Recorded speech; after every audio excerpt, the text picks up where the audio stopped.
এখন ওই মুসলিম ভাইয়ের বউর একটা কথা খেয়াল হয় আর কি, যে লাল দেখলেই ইল্লাপুরের বাইসাপ না।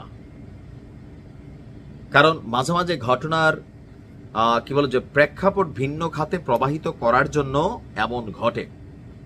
অনেক পাখি মাছ খায়, মাছরাঙার দোষে এই মুহূর্তে মাছরাঙার ভূমিকা আছে আওয়ামী লীগ, যুবলীগ, ছাত্রলীগ। তবে আসলে ঘটনার পিছনে কারা, সেটাও একটা ইন্টেনশন, কারণ নানান প্রেক্ষাপট এখানে ঘটতে পারে। আবার খোদ মাছরাঙা পাখি আওয়ামী লীগ, যুবলীগ, ছাত্রলীগও এই ঘটনা ঘটাইতে পারে। ঘটনার প্রেক্ষাপট হচ্ছে রাজশাহীতে জাতীয় নাগরিক পার্টির জেলা সমন্বয়ক কমিটির সদস্য এবং বৈষম্যবিরোধী ছাত্র আন্দোলনের সাবেক সংগঠক, তার বাড়িতে একটা চিঠি, একটা কাফনের কাপড় মিলছে।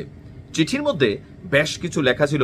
কাফনের কাপড় মিলছে মানে বুঝতেই পারছেন দুনিয়া ছাড়া করার প্রস্তুতি। তো চিঠির প্রথম লেখা হচ্ছে, প্রস্তুত হ রাজাকার। তুমি কে আমি কে, রাজাকার রাজাকার। তো সেখান থেকে প্রস্তুত হ রাজাকার। তারপর লিখছে যে আপনার বাপ মায়ের দোয়া নে, ভালো পরামর্শ দিছে যে দুনিয়া ছেড়ে চলে যাবা, বাবা মার দোয়া টোয়া নিয়ে নাও, তোদের দিন শেষ। এখন এই পরিবারে কয়জন আছে, নাকি ফুল ফ্যামিলির টার্গেট করছে, সেটাও একটা প্রশ্নবোধক চিহ্ন।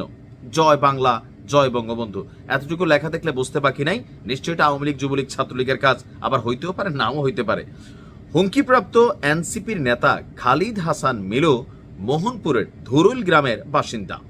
তার অভিযোগ, শনিবার দিবাগত রাতে দুর্বৃত্তরা তার বাড়িতে পেট্রোল ঢেলে আগুন লাগানোর চেষ্টা করে।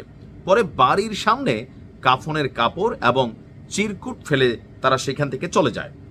রাত 11:30টার দিকে তিনি বাসায় ফিরেন। কিছুক্ষণ পর জানালার পাশে অপরিচিত কণ্ঠে শোনা যায়, বাইরে বের হইয়া দেখ। হঠাৎ করে জানালা দিয়ে এরকম একটা আওয়াজ, আমরা হলে ভূতের ডরে মরে জানালা বন্ধ করে দিতাম, বাট সাহসী ছেলে, সে সত্যি সত্যি দরজা খুলছে, বারান্দায় গেছে। বারান্দায় গিয়ে তিনি দেখেন টিনের সঙ্গে থাকা কাঠের আড়ায় আগুন জ্বলছে এবং চারপাশে পেট্রোলের গন্ধ। তিনি বাইরে না গিয়ে প্রথমে প্রতিবেশীদের ডাকেন। ধুরুইল বাজারের নৈশ প্রহরীও আসেন। পরে বাইরে এসে একটা পলিথিন দেখতে পান। পুলিশ ঘটনাস্থলে যাওয়ার পর সেই পলিথিনটি খোলা হয়। ভেতরে সাদা কাপড়, মানে কাফনের কাপড় এবং একটা চিঠি। বৃষ্টির কারণে বাড়ির চারপাশ ভেজা থাকায় আগুন ছড়িয়ে পড়েনি। যে অংশে আগুন লেগেছিল তা নিভিয়ে ফেলা হয়, এমন হুমকি পেয়ে তিনি উদ্বিগ্ন এবং আতঙ্কিত। চিরকুটে জয় বাংলা লেখা থাকায় কারা এই ঘটনায় জড়িত তা অনুমান করা কঠিন নয়। ওই যে বললাম না, এখানে এখন বাংলাদেশে অনেক কিছুই ঘটছে। ঘটনার সত্যতা থাকতে পারে, আবার নতুন কোনো ষড়যন্ত্র রচিত হইতে পারে। এনসিপি রাজশাহীর জেলা সমন্বয় কমিটির যুগ্ম সমন্বয়ক নাহিদ বলছেন, এই ধরনের ঘটনা অত্যন্ত দুঃখ এবং লজ্জাজনক। আওয়ামী সন্ত্রাসীরা এখনো আমাদের এভাবে হুমকি দিয়ে যাচ্ছে, যা প্রশাসনের ব্যর্থতার প্রমাণ। প্রশাসন যদি কার্যকর পদক্ষেপ নিত, সন্ত্রাসীরা এমন সাহস দেখাতে পারতেন না। আমরা এই বিষয়ে থানায় জিডি করব। এখন এটা কিন্তু খুবই ডিয়ারিং একটা ঘটনা, যে পুরো বাড়িতে আগুন লাগাই দেওয়ার যে প্রচেষ্টা, চিঠি, কাফনের কাপড়। এখন এই ঘটনাগুলো চোখ বন্ধ করে সবাই আওয়ামী লীগ, যুবলীগ, ছাত্রলীগ এই ঘটনাগুলোতে জড়িত, সেটাই আসলে মনে করা স্বাভাবিক। বাট বাংলাদেশে যে বললাম না, যে ঘটনার পেছনে মাঝে মাঝে নানান ঘটনা তৈরি হয়ে যায়।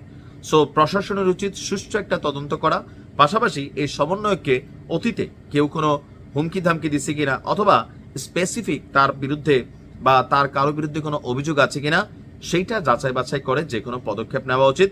কারণ অনেক সময় ওই যে বললাম যে সব পাখি মাছ খায়, মাছরাঙার দোষ হয়। এই মুহূর্তে বাংলাদেশের যে কোনো একজন সমন্বয়কের সাথে এমন কোনো ঘটনা ঘটা মানে পরদিনই সারা বাংলাদেশে আওয়ামী লীগের বিরুদ্ধে আরো একটা রায়ট ঘটে যাবে। এতটুকু বুঝ নিশ্চয় আওয়ামী লীগের থাকা উচিত। ঘটনা যদি জড়িত থাকেন, ভালো হইয়া যান, কপালে অনেক শনি আসবে। আর প্রকৃতপক্ষে অন্য কেউ যদি ষড়যন্ত্র করে, সেটাও একটু খতিয়ে দেখা উচিত। আমরা প্রকৃত ঘটনা জানতে চাই। ভালো থাকুন।